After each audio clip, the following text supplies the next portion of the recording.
Hello, it's Dr. Rhonda Johnson. Today is Saturday, January 25th, 2025. Well, we're at the close of week one of the new administration, and there are a lot of changes that were documented in Project 2025. And I want to highlight just a few of the executive orders that would cancel important policies that work to support women, children, LGBTQ populations, people with disabilities, and people of color. These proposed changes could reverse decades of progress and create more challenges for these populations. So there was a new executive order signed by President Trump called Initial Rescissions of Harmful Executive Orders and Actions. He signed it on January 20th. So in terms of the impact on women, the order cancels a rule that created the White House Gender Policy Council. Now, that council worked on making things like fighting gender-based violence and fixing pay gaps and disparities for women.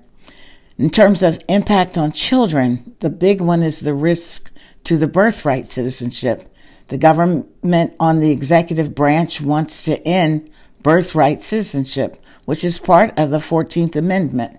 Right now, anyone born in the United States is automatically a citizen. But if this changes, children of non-citizen parents, they might not even have a birth country officially, which could make it hard for them to go to school, get health care, or have basic rights.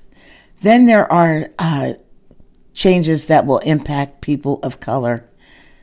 The ending of diversity, equity, and inclusion programs.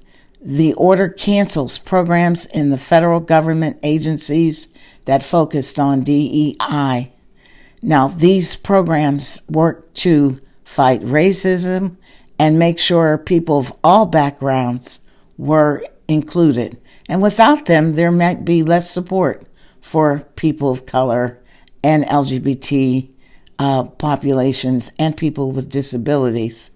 Now, they also canceled racial equity programs, a rule that focused on reducing racial inequality called Executive Order 13985 has been revoked.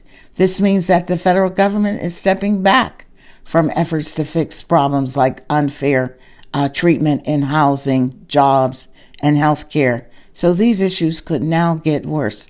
And then lastly, Trump rescinded a 2022 Biden order to lower the cost of prescription drugs, making these drugs less affordable to low-income persons and the uninsured.